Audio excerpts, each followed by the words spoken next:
And Vicki, my colleague, she's one of our care management, crisis management people. She's also a nurse, a social worker, a lot of different things. So Vicki wears a lot of hats and a lot of expertise. But what we both feel is students and people are most important. And we work like that together all the time. But today, about this presentation, it's only going to be a really good presentation if all of you participate. Because this is not about us. So you need to know that it's all of you. So we'll need your help in doing whatever we talk about in here today. And we have some slides. Vicki, I don't know if you decide when it's time to. Sure. First off, he did a really good job of introducing me, but my name is Vicki Moore-Holzhauer. I'm a clinical social worker and the clinical care specialist at the counseling service. And I work with the care management team very closely, Dean and I, and several others. And I'll spell out more about that process and who's on that team in the presentation. So we're going to talk about this from two viewpoints. One, we're going to talk about what we did structurally in the health and counseling service to better take care of our students at risk. And then we're going to talk about some of the programs and procedures we put in place to be able to work with them more effectively. And I go by Dean. I'm one of the associate VPs in student affairs and Dean of students, but my name is Dean. Okay. So here is a wonderful picture of the whole team together. Oh, come on in. Come on in, have a seat. So I'm Vicki. I'm a social worker, and Dean is the Vice President of Student Affairs. Associate Vice President. Associate Vice President of Student Affairs. Well, you deserve one, so why not? Okay. Okay. So the health service and the counseling service were two distinct entities before about 2 years ago, when there was a concerted effort to integrate the two services. And the reason we wanted to do this is because we wanted to make sure that we gave our students just the most comprehensive care possible. And so this is our integrated team. It's one of the first pictures we took together as an integrated team. And you might notice our former director, Dr. Davidson, there, and the blonde hair and the glasses on the end. She talked a lot about the importance of putting the mind and the body together. And so we have finally successfully put the mind and the body together. And it has been, I think, very helpful in improving the care of our students. Okay, so one of the first things we did, and this is sort of like a slide that we always cover, and it was the first thing we did together as a team, is to make a joint mission statement. And so I'm just going to read it. The mission of the University Health Service and the Counseling Service is to advance the well-being, development, and academic success of our diverse student body through integrated medical, mental health, and wellness services. We collaborate with the entire CWRU community through outreach, education, and services to promote a culture of safety, respect, and global citizenship that fosters lifelong resilience. So, improved access was one of the first things we wanted to do. I hope you can hear me without this. Can you hear me without this? Okay. We need that for the but the tape. You need, okay, I'm sorry, so I'll do it. I keep hearing like a repeat of my voice in here, so, but this is fine. So one of the first things we wanted to do was work on improved access, because what we were hearing a lot from students in our surveys and the feedback we got was that students were saying that they couldn't get access to the health service and the counseling service when they needed the care, and we really wanted to improve that. And so what we did is we went to a slightly different model for each of our services. So again, we're integrated, but we're still separate in the sense that we're in separate buildings, and we do things just a little differently, and only because we couldn't figure out any other way around it. So in order to improve access, the counseling service went with a walk-in model.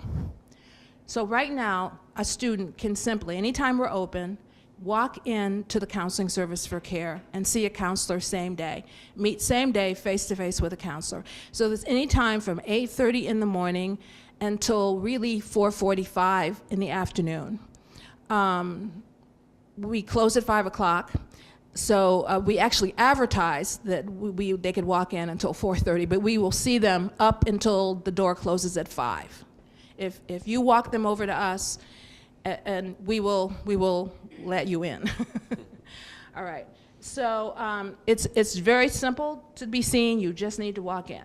So the health service found that this would be a little too complex for them to work in quite that way. So they still encourage students to make appointments whenever they can.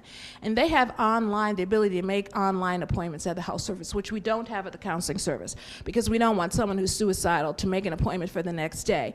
We want them either to walk in, or we want them to call the emergency numbers. But at the health service, you can make an appointment online for your hopefully for your sore throat or something simple, and then come in to be seen the next day. And there are appointments that continually become available. We sort of roll them out so that if they're calling at 3 in the morning, they will see a certain set of appointments. But if they call at 8 o'clock, there'll be more. 10 o'clock, there'll be more. So there's these rolling appointments that are going online at the health service at all times. Also, they can walk in. If they walk in, what they will see, though, is a nurse, and the nurse will do it like a triage. They'll do vital signs, they'll take a little history, and they'll do a triage. And if it's something simple, they have protocols that they can work for like colds and, an ankle or sore throat or something like that. They have protocols they can follow. If it's something more complex, then the nurse will go and grab a doctor. There is a doctor assigned for every hour that the health service is open to be able to work with that nurse. They're doing other things administratively, but the minute the nurse comes in and says, I have a patient, I can't take this any further, and I need you to see the patient, and the doctor moves into their role as a clinician and sees the patient. So what one take-home message I want all of you to have is that there's no reason a student cannot be seen at either the health service or the counseling service. We will see anyone who shows up at our door from the time we open until the time we shut the door. Okay? One of the things that the students have taught us is access. Depending on the culture, some of the ethnic makeup, where you come from, some people may really need to talk with a counselor, but they feel more comfortable going to the health service because they're not used to talking with the counselor. So you can access counseling in any direction. So if a student feels more comfortable first going to health services, and that's how we triage them, get them in counseling, that's fine. Because remember, it's not about us, it's about them. And any ways we can help them get the care and service they need, that's more important than anything else. So a lot of these changes we made were for those types of reasons. We also have an on-call.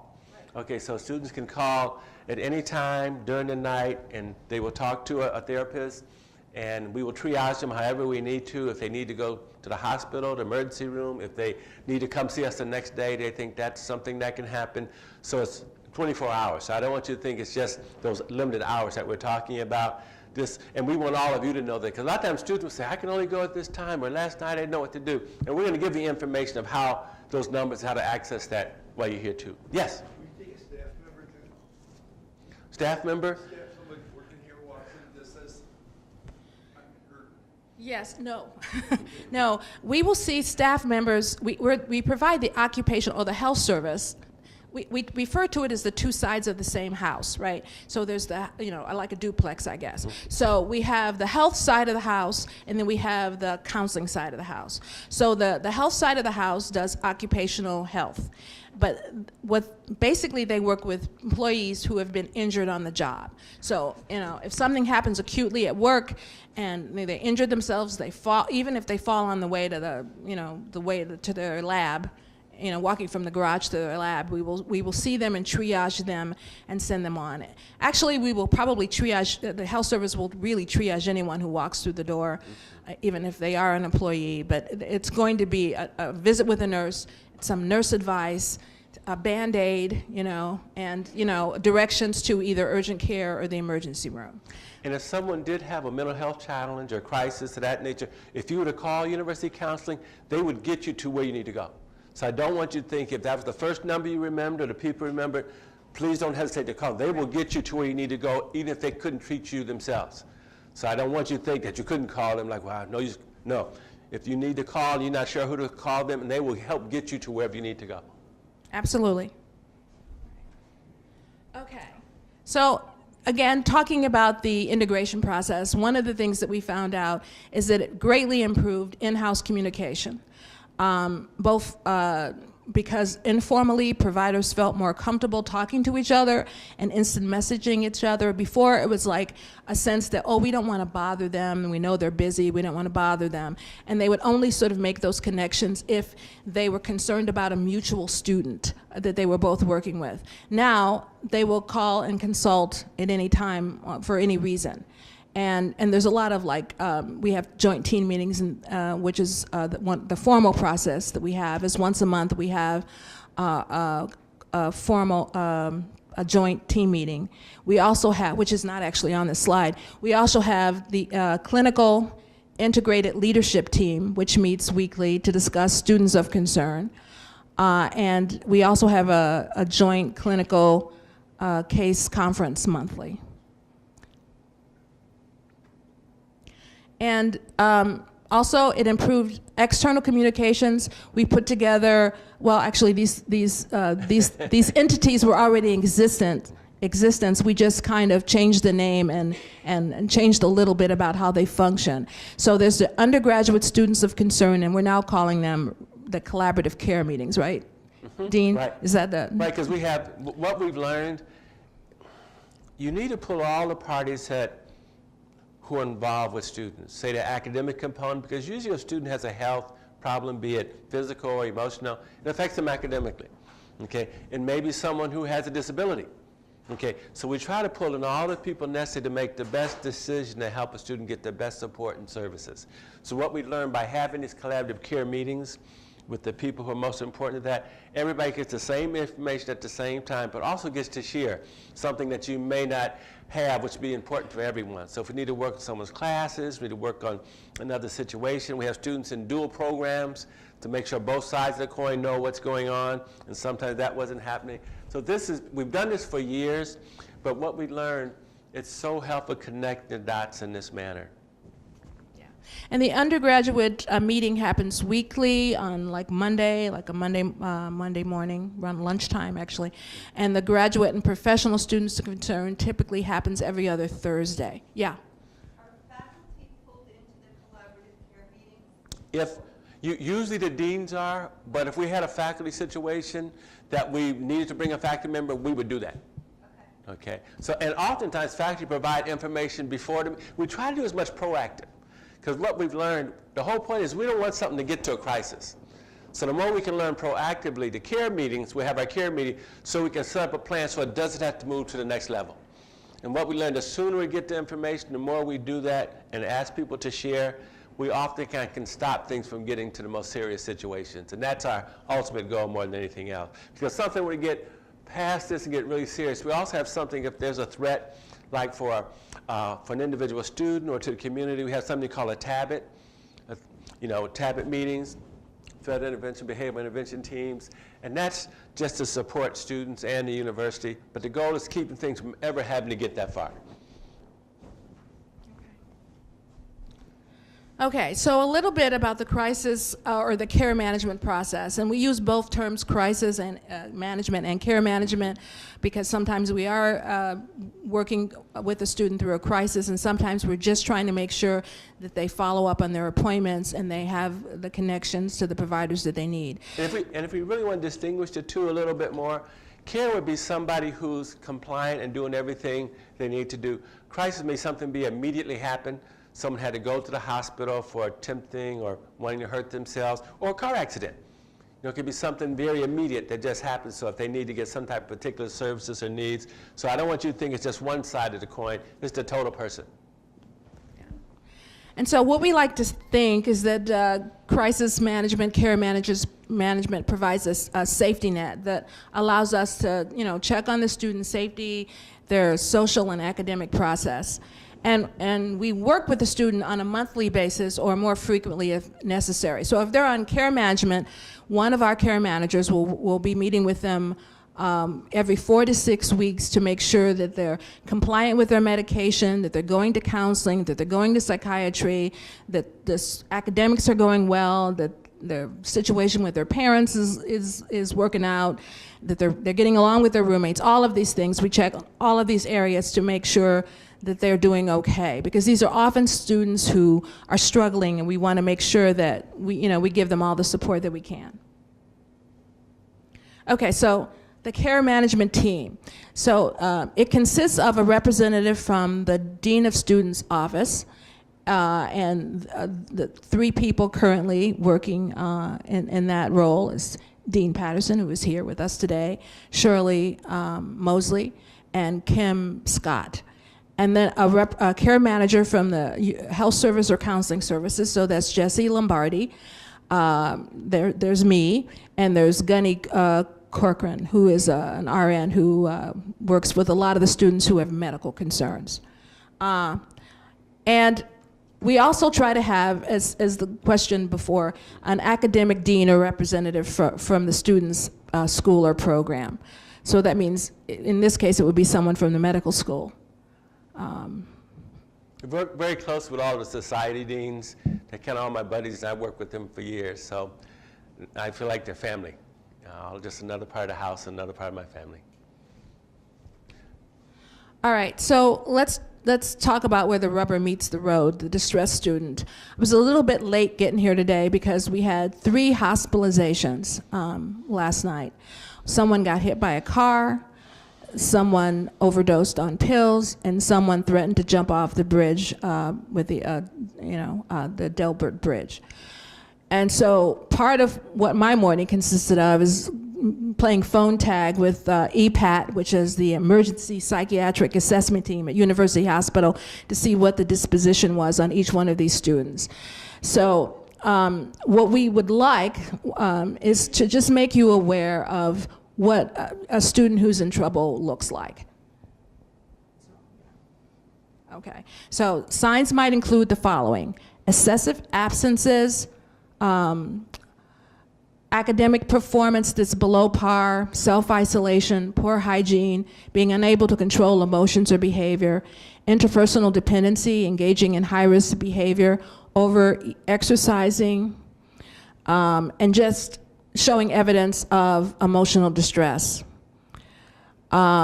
And so this actually, we can notice these symptoms in a fair amount of the student body, because they're all, they walk in, they've been studying like all night, and they haven't showered, and they're stressed out about the exam. And so the talent, or I guess, or the art of this involves teasing out the difference between those students who are just, having a normal student experience that they're struggling, and students who are actually in trouble. And so, what we want to know then is there an imminent danger of harm to self or others? Is the student behaving in a threatening or violent manner? Does the student seem out of touch with reality? Does anything else about the situation seem threatening or dangerous? And so yes to any of these questions means that we have an emergency situation. Now, to go away from the screen for a little bit, how many of you may have had a situation when you've had students that you didn't necessarily know what to do with or know what's going on, and kind of thought, what should I do with this? Is this normal or not normal? Who do I go to talk with about this? How do I support them? How many of you, show of hands, have had students in these situations? You haven't been here long. So is anyone willing to share one about the situation, but how what it did to you, how it made you feel? Yes, thank you. I think sometimes there are so many people that run under the radar that we don't see. That's what always scares me. So we don't often see. I find very helpful many times is to try to bring in people that have worked with that person, knows a history, their friends. They will be able to tell you better if there's behavior changes. You, if you're just meeting for the first time, really don't know about that. So being able to access the circle around that person is really, really important. And I agree with you, it is an art. And all of us out there sometimes we do the best we can, but we still end up on our butts sometimes because it's like we miss things. Mm-hmm. And if you've done this long enough, you've lost people, and it really tears you up. But you got to keep going on for the next person. And this is not an easy thing to do. Thank you very much. Anyone else situation? Since you just got here and you already said you had one, I thought maybe you could share. You can get me later. And share. Yeah, certainly being new to the university, just Oh, sorry. Being new to the university and having a student that did have significantly risky behavior, I mean, this is important to me because I'm new to everything here. I didn't know any of the services. And you mentioned Tabit. You mentioned Tabit, You're which... important. That's what they want to hear. I usually talk loud, too. You mentioned Tabit, which I kind of became familiar with when we were trying to deal with the student also. You know, certainly just trying to learn the ropes here and not just the first line, but down the road, you know, what other services you can provide when you refer out to other services, what those services are, how deep we can get here without, you know, referring. And I actually work over at University Hospital in the emergency room, so I'm very familiar with EPAT and the process there. Thank you very much. Anyone else have a situation like to share? But I think one of the things that's so important is that what graduate and professional students have taught me, undergraduates have their kind of little signature, but graduate and professional students have a tendency not to want to ask for help all the time. They don't think it's okay. They don't know asking for help is a strength. You know, and sometimes we as professionals, we're not much better. We're great at helping everybody else. We're not always so good at taking care of ourselves. I don't think that's stressed enough in medical schools, in healthcare fields in general. But I think our students live that when they go through their programs. They're not sure who to ask. If they can, who to trust. Will someone think less of me because I reached out to somebody, you know, for help? And the irony, all of these people are going to health careers where they want everybody to come to them for help. Yes? Can you throw this in? When you talk to someone near the end of their schooling, Oh, thanks, they Vic. often will say, I made it this far, so I must be doing everything okay. And as we know, and you know, even right now, you see all the data, the mental health data. You know, 25% of all your students here suffer from depression, but they sure in the hell aren't going to tell anybody. No. So that's why I say running under the radar, working with people, and sometimes educating that person to realize there is an issue there. You might be strong, but as you say, you will be stronger if you go and we work with you. I try to put it in a sense, if you have a cup, the more full you can keep your cup, the more you have to give. So it's like for all of us who help and teach all of these students. The more we keep our cups full, the more we have to give to the people we teach. So I try to help them with that early on, thinking, for them to recognize, where's your cup? What do you do to keep your cup full? Who do you talk with about it? And it's okay to keep it full. I said, now, if you had a patient or someone coming to you, what would you be doing? I'd want to make sure they were taking care of themselves, doing X, Y, Z. And I go, so why wouldn't that be the same for you? But they have a tendency not to think that way unless you put it in practical terms. Then it's like, oh, that makes sense to do that. But we have a tendency just not to think like that and not know who to talk to about it. So I think the more that you can help students know it's okay to have those conversations, even to say, you know, when I was in medical school, I realized I had some times it was pretty tough too. And I think back, I probably should have spoken with someone. It's okay to let them know that you're human too. And I think sometimes they look at all of you as their faculty and professors and administrative people. They think you've always been this way. They don't ever think you had a problem over here like they may have had. But the reality is, it's okay for them to know that, because then it's almost like, okay, I guess I'm okay. I just need to talk with someone. Okay. And so just going off what Dean just said, one of the other things I've noticed is that a lot of the professional students are worried that when they come to the counseling service particularly, that the things they talk about there will somehow get back to their school, and they are very concerned about that. So you can reassure people that we don't share information unless, you know, there's an emergency sort of situation going on. And we start each session at the counseling service with that. We say that what you're saying to me now is confidential. It will be shared in-house with the, you know, counseling service and health service staff will all have access to this, but no one in their school will know unless you tell me to talk to them, or unless you indicate to me that you're So much of a risk. right, that you're indicating you're going to hurt yourself or someone else. Yeah. How long do you keep those records? Well, we have an electronic medical record, so forever, really. That's a question you often get. How long Yeah. do you talk? How long do people be able to find out what they Yeah, forevermore. Yeah. And most of the times, the only way people can find out if something was subpoenaed. But our students, if they're going, applying for different programs, sometimes the questions on the things they have to fill out, have you ever had X, Y, or Z, the background? So that's one of the first things they're afraid of, so that's why they don't get help.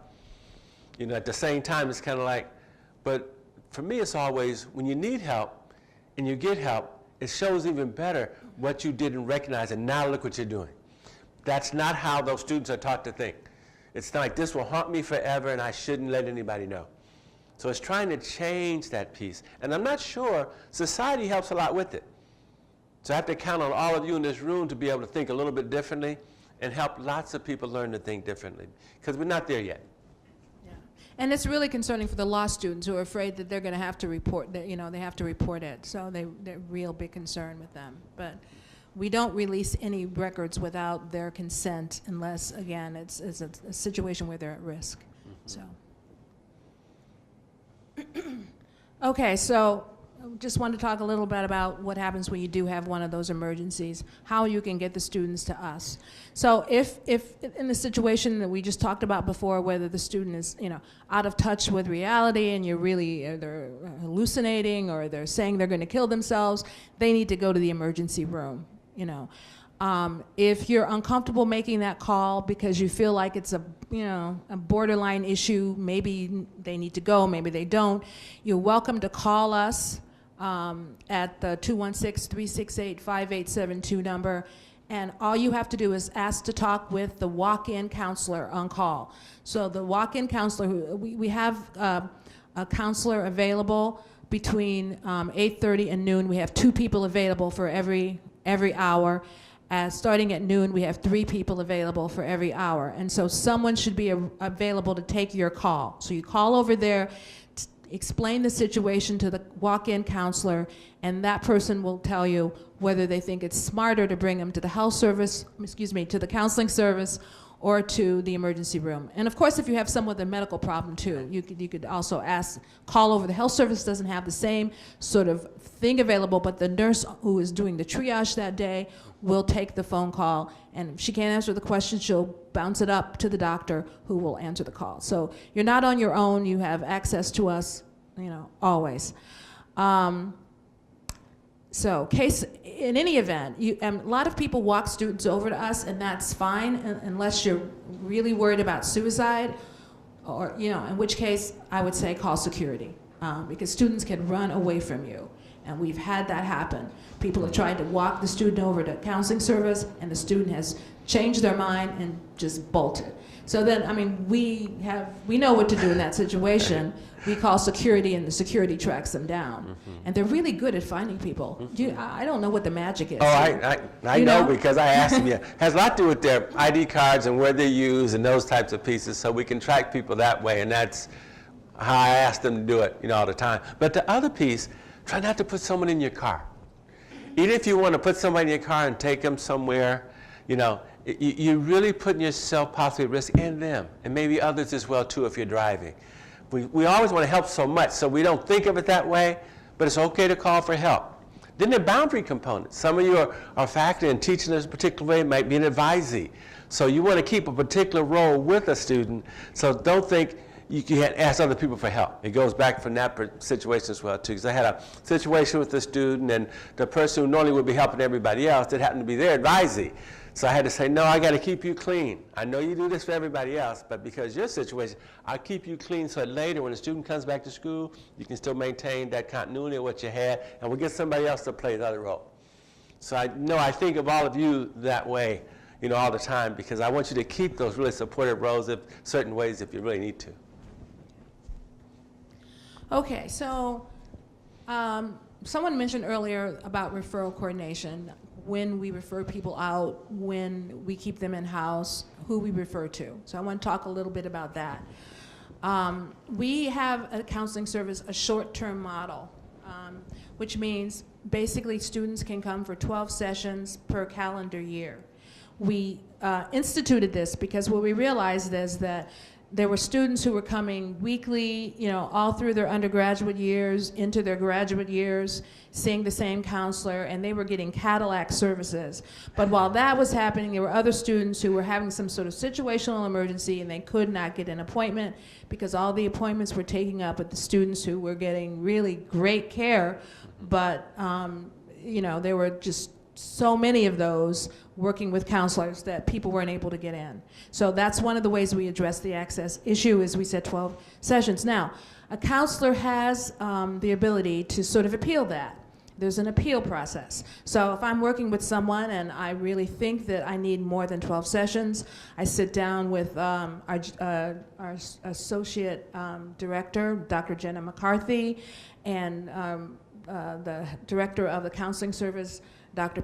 Richard Pazal, and Arthi Piatti, Dr. Arthi Piatti, who was a psychologist and also the associate director of the counseling service. And I go in and I make my case for why I need more time. And what they've never yet said no to anybody. They do offer helpful suggestions as to what you could do to sort of maybe move the student to a place that you could refer them out.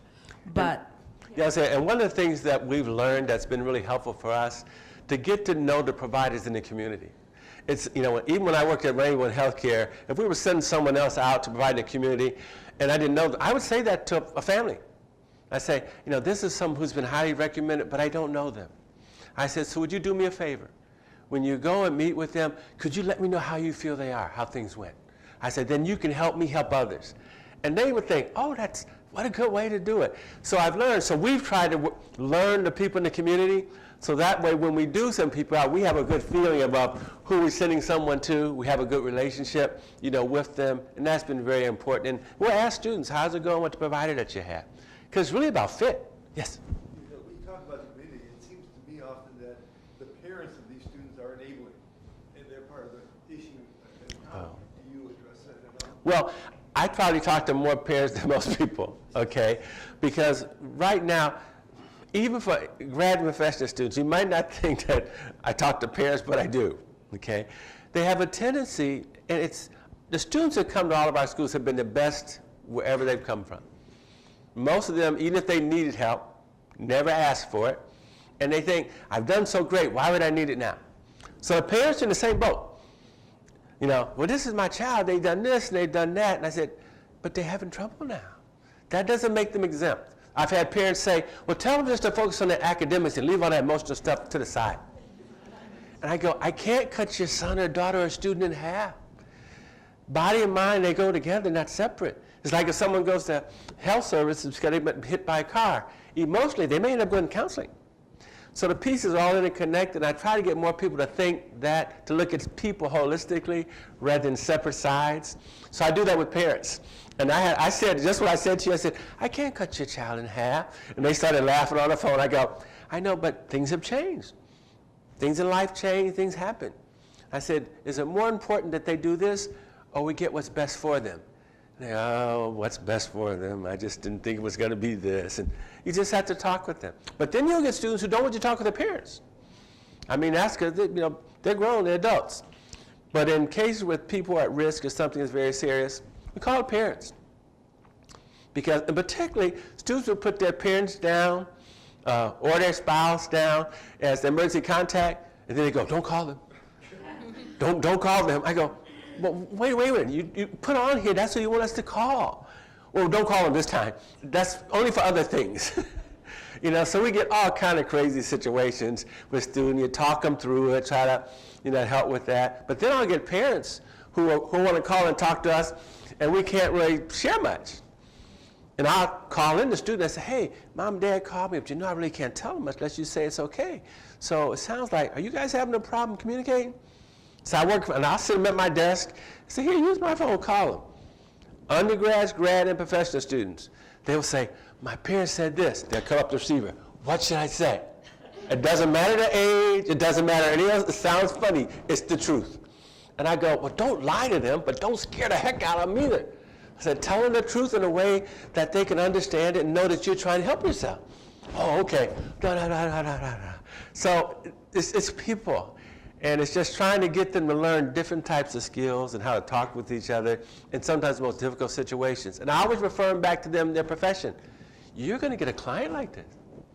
So think about how you would help them. Because I try to put things in practical terms for them so they can use it later on when they're helping someone else. And they've taught me that probably helps the most. Yes? It just seems to me that you're a lot more than just body, mind. Your body, mind, and social. Yeah. Yes. Yeah. Yeah. Yes. Yeah. We try to cover like all spheres. You got to go out in the real world and deal with people. Exactly. Yeah, that's true. Exactly. And I usually say to parents, faculty, staff, use me how you need to. If you don't know what to do, just ask me. And if I need to get you to somebody else, I will. But see, all you guys teach me all this stuff. Books are great, but I've seen so many students and people. I always feel like every time someone comes to my office, I have a new teacher coming in.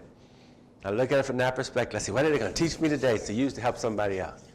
That's kind of just my view on life and people and how you work with them. It's not about me. I serve all of you. I try to do what's in the best interest of the people I serve, not what's easiest for me. And he says that to every student, every time. You are the most important. I also say it to faculty and staff, but they might not know that. Yeah, you said that to me a few times. All right, so referral coordination. So you can imagine if you've had students who are coming in to see the same provider all through their graduate years here and they're into their professional school or their graduate program, they're not going to want to be referred out for several reasons. One, we're free, doesn't cost them anything to come and see us. There's no copay, where their insurance isn't billed. But the minute we refer them out into the community, there's going to be something out of pocket for them. Maybe if they've got their insurance through their parents, they don't want their parents to know that they're going out. And so this is usually a great pushback from the student. A lot of students resist this. So what we have done is, because the counselors were finding they were getting into these situations in session with the students where they were having these conversations about referral, and it was damaging the relationship between them, and it was taking up a great deal of time that could be better used, that we set aside a process called the referral coordination process, and it's part of what I do. So it's usually a half an hour to 45-minute session, and I usually get the counselor tells me whether I'm going to need 30 minutes or 45 minutes with the students. They sort of give me a heads up. But we bring them in and we talk to them about the advantages of referral to the community, i.e. they can't come in weekly to see us because you can't get through a full year with weekly sessions when there's only 13. And so they get to see someone weekly. They can continue seeing that person even when maybe they're not enrolled for the semester. Some students aren't enrolled over the summer, but they're still in town. So this is someone they could continue to see. And so we talk to them about that, and we don't rush the process. We allow them to have some time to process the change. And we can do this because we've taken them out of the normal counseling session and we put them in to a specific care management slot. Referral coordination slot. And so we're able to, and then we work with the student to make contact, at least the initial contact with the provider, because the number of students who will not make that phone call, it's just amazing to me. And it doesn't matter whether they're a medical student, an undergrad, a nursing student, or, it doesn't matter. I laugh when Vicki says this because I'm sitting thinking about all of us. If we have a provider that takes really good care of us and someone tells us we have to change, I don't think we want to do that. So I don't want to make it so just for the students. As people, that's not how we think.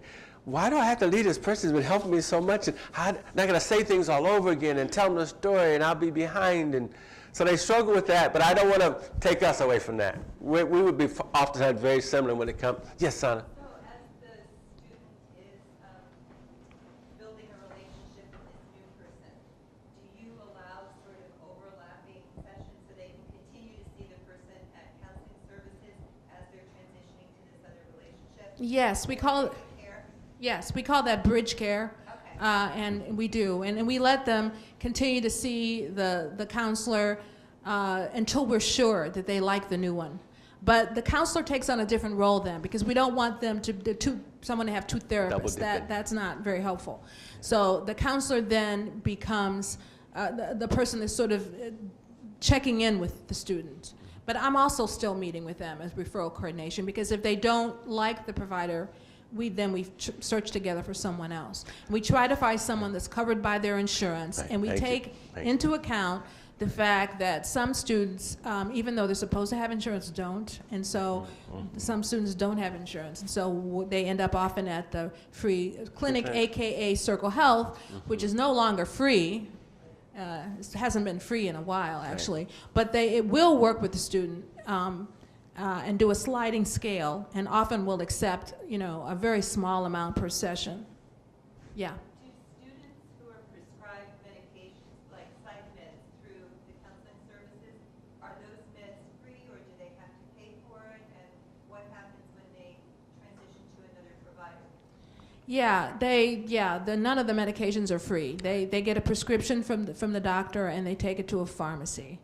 So there's still the cost of the prescription. So the insurance still plays a part no matter who would they be seeing and where they go in that regards. And we get a lot of students that come from out of state, and they may have a provider at home, so we try to coordinate that piece as well too. And oftentimes we ask them, we try to encourage them, hey, can you do a release so in case we need to provide you with care here, we'd be able to talk with the provider there, because sometimes they're just too far away and they can't see the person. I have one student who Skypes with their therapist, in a week. Now, I don't know how I personally feel about that, but if it works for that student, it's not about me, it's for that student. Hey, it's the new thing, Dean. Right. It's really up Right. and coming. What about birth control? Because a lot of kids are risk, sex is a big deal. Condoms and birth control, are those just prescribed or do they offer through your health plan? Yeah, that's the other side of the house. But yes, they get prescriptions for the birth control pills. If they have the student medical plan, a lot of medical plans currently cover it. That might change any day. And condoms are on all the restrooms and residences Yeah. on campus. They're just there, every kind of way you go. Because that's one of the things we learned is having them accessible to everyone. Sometimes our parents didn't like that idea because they thought we were pushing people to have sex. Yeah. Okay, but we just want to make sure people take care of themselves, and that part overrules the other side of the coin. In terms of birth control, we do have, it's not really a pharmacy, but we do have some drugs in-house, and we do have certain birth control pills in-house, which we can sell to them at a discounted rate, like at our cost, so there's no markup. But there's still a cost, yeah. But the condoms are free, yeah. Now, what questions do you guys have? I want to put it more into practical terms. What questions do you have? What are things that are important to you? Because we can do this. Again, it's not about us. This is about you guys. So I want to put it out to you. What is helpful? What do you think would be helpful? Because again, you're our best teachers. So what might be helpful? What are things that you think would be helpful for us to talk about, or for you to share with us, and maybe we have some ideas or solutions or things we can work on together? Yes. I think what would be really helpful, and I think it has started since Jenna arrived, but I think we all need to know what is happening in the university with respect to stress reduction, because it's ridiculous to duplicate efforts, but the more you can make your students aware, it really goes a long way. Thank you. I agree 100%. And I'll take it a step further. Faculty and staff as well. Oh, absolutely. Because without us feeling less stress, it's hard for us to help anybody else. So I never separate us. I always think about this all together, even though we say things differently. So when someone says student to me, in my mind, I'm thinking, all my family. All my family is everybody here. Okay. Yeah, I think the number one complaint of students reporting to the counseling service is depression and anxiety. So every single counselor at the counseling service knows some stress management techniques and some, and they are prepared to work with the student on developing that. And we recognize it's important for us to take care of our counseling and our therapists and all the people in healthcare, because remember, they're the ones bombarding hour after hour with some of the most difficult situations. If we don't take good care of them, they won't provide the care and service they want to provide. And we have to be willing to recognize that. And that's something that I talk with Vicki about a lot, but counseling and health service used to report to me. And I'm very much a believer in taking care of healthcare professionals, because I think that's when they give the best. And I know healthcare professionals aren't so good at that doing for themselves. They're great for everybody else, but not themselves. So I'm a big pusher of trying to change that mindset from the very beginning. Suicide's a big issue, obviously, for adolescents. You got to walk here October 20th. You got a suicide awareness walk here into the darkness or out in the light. And I think for a lot of the kids that are concerned about it or want to deal with it, to just get them involved and stuff like that, just do the walk and talk to people along the way. You will realize you're not that weird. And this is the problem everybody has. So the idea of getting kids out into the real world, do things. You know, there's 2 or 3 suicide walks now, mental health walks. Those are great for everyone to understand that just to see how this translates into the real world. You know, you're out there doing a walk, and here's a person that's, you know, here's a physician walking next to you, and you're going like, wow. And there's the person that's homeless over here. They share the same issues. And I think once you realize that these are equal opportunity diseases, you know, they don't care who you are. Sure. To get people out. If there's one thing for me, the best way to ever help yourself is to help other people. So if you get these kids out, helping other people, they're going to feel good. We got a SANSA grant from the government to actually do some suicide prevention programming. So we're doing this QPR. I don't know if you've heard of QPR. Every staff should have that here. Yeah, yeah. Which we're rolling it out slowly, but it's question, for those of you who don't know about it, it's question, persuade, refer. And it's, you know, it's sort of like the mental health counterpart to CPR. So you see someone who is in danger, you don't be afraid to ask the question, are you thinking of killing yourself? And then persuade them to seek help, and then refer them to help and direct them to help. So, and one of the things I do in terms of it being an equal opportunity, suicide being an equal opportunity event. Can I just mention? Yeah. Samson has an app for that. Yeah, It's for QPR? Suicide safe. Yeah, yeah. For the suicide safe. Yeah. So all the questions you need to ask are right here. Right. So for any of you or any of your patients, they can put this on. If they have someone who calls up, you can walk them right through the questions to the point where you need to refer. Right. It's free. It's suicide safe. Yeah, that's great. Now, Yeah. now again, those things are available, but I know everyone's not comfortable asking those questions. So I don't want you to think that just because you have something you can look at, that doesn't mean you can feel comfortable doing it. And that's okay. But just know that but the only way to get comfortable doing anything, what I've learned, how all of you got good at what you do, was practice. And I try to I try to put things in practical terms. You got good in all your professions because you practice so much. And I tell our students, don't you think you have to practice learning how to take good care of you? And they'll look at me and go like, oh, no, that doesn't drop out the sky. You practice. I said, because all the people who come to see you, you're helping them practice, learn how to take care of themselves. Again, they don't think of themselves that way. So I put it in practical, you got to practice. So here are things you practice. And you can do QPR on a lunch hour. Yeah. And Yeah. The mental first aid is another one that works out very well. It's a very good program. Yeah. One of the things, I do QPR, and one of the things, they always tell us to start with a personal story. And my personal story is that, I'm old enough, I'm dating myself to say that I was around when Marilyn Monroe killed herself. It was on the front page of every newspaper. But you're only 2. Yeah, well, no, I was old enough. I was old enough to see my dad cry over it. And that really moved me because I don't think my father didn't cry easily. And then when I was in junior high, one of my classmates stayed home from school and got out his father's shotgun. And so, they brought in all the people to talk to us about that. And so the point that I make there is that, nobody's safe. It doesn't matter how rich and famous you are, whether you're in Hollywood and you're adored by the world, or you're a black inner city youth. The depression, which is really what we're talking about when we're talking about suicide, is an illness that's pervasive, and it takes, it spares no one. And the one thing I want to make sure I emphasize before we leave, it's about, people talk about diversity, okay? For me, it's all different types of people. It's not what they look like. We can all see, that doesn't mean they all think the same or think different, just because someone looks a certain way. But certain cultures, suicide is an acceptable option. Everyone doesn't know that. So when they're thinking about things, they make a decision in their culture, or even in their country. It's kind of an acceptable option. So we have to learn how to talk with different types of people differently. And what I've learned often from students that come from Chinese culture, they taught me this. First thing I tell them more than anything when they come to my office is how important they are. Because they have a tendency to think they're important when they get there, not where they are now. And I'll say, you were important the day you came out of your mother's womb. You will be important every day until you die. So being important today may help you get there. Because if you don't think you're important now, why you want to get there?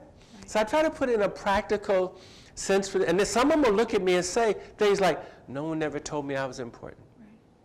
And you think that would sound odd or surprising, but it's not. Certain cultures don't like you ask them lots of questions. What they've taught me is I'll say, this is what other students have taught me. I don't know if any of this applies to you or not, but this is what they taught me. So I tell them what they taught me, and they'll sit in my office and cry. I go, did I say something wrong? Did I say something bad? They go, no, I can talk with you because you already understand. So I didn't have to ask them questions. But they've taught me this. I wouldn't have known this. So I try to teach other people, learn about different cultures and people. Don't look at people through just your eyes of how you grew up, what you lived, what you believed, what you were taught, what you suffered through or didn't suffer through. I used to think empathy was enough. I don't anymore. I think empathy is very helpful, but as I've gotten more wonderfully seasoned, you notice I said that, more wonderfully seasoned, okay, that sometimes it's more having to have lived something. But I don't want people to have to live painful things to understand what someone else or feel with them. But I'm beginning to think that helps more than anything. So it's a lot to be thinking about all at one time, but I think it's so important that we don't think everybody's like this. Sana. Do you think you have a student with a particular issue and you want to refer them to someone in the counseling service that really knows that issue? They may have issues around gay identity or they're cutting. How do we connect them with that person? Because they're saying, you know, I'm not going to see just anyone. I want someone who knows what I'm going through.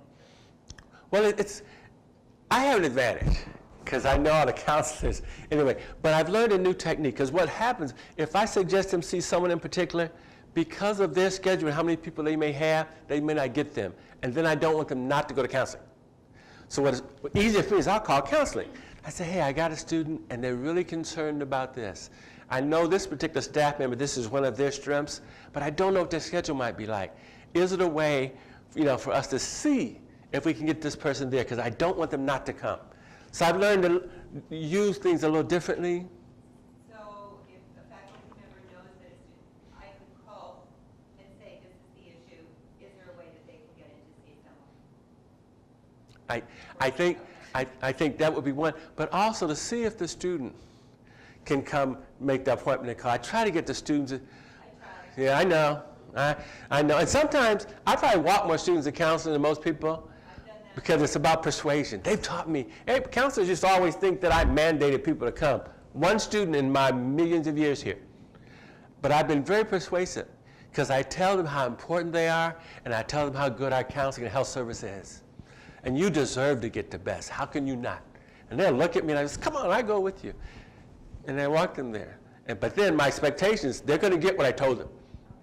So it's those kinds of things that I've learned that's helped so much. And often counseling people, other people get students just to talk to me. And I'm kind of the stopgap. They get here for me to get them there. And if that works, I just want to get them there. Okay. So I'm cognizant of time, so I'm going to try to pick up the pace here. These are some of the frequently used providers in the community, and the reason I'm showing it to you only is because if there's someone who doesn't want to come to us and want to go directly to someone else, I want you to have some idea of who we use. And so the Circle Health, which is, again, the old free clinic, and then University Hospital's psychiatric clinic, and then the Fairmont Road providers, actually, which are right down there. So we use Dr. Jess Sellers, who used to be the director of the counseling service. His name is on there. And then Dr. Toby Tobias and Dr. Leanne Forsythe. These are the people that we go to frequently because we know them and we're comfortable with them.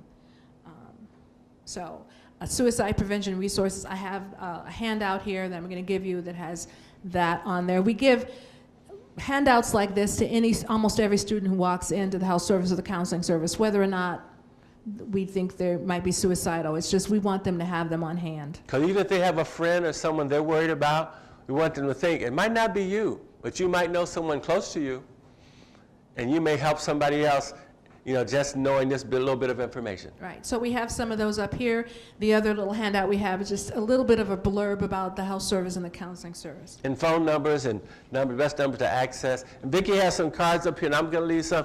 And I'll say this like I say that, use me how you need to. Don't think it has to be some specific thing. If you, please, because you guys all help me, so I figure I'm supposed to help you. And half the time when you call me, I feel like you're teaching me something. So I always feel I have such an advantage. Look at all the teachers I have. I just had to be smart enough to know that. So one brief thing about wellness, stay tuned. We just hired a new wellness director. It's a priority of Dr. McCarthy. She really wants to move forward with this for students, but also for faculty and staff. And we've already started to roll out some programming, which you might have seen, but there'll be much more coming in the coming months. And if you need to get to us, get to us. Don't hesitate. And thank all of you for coming.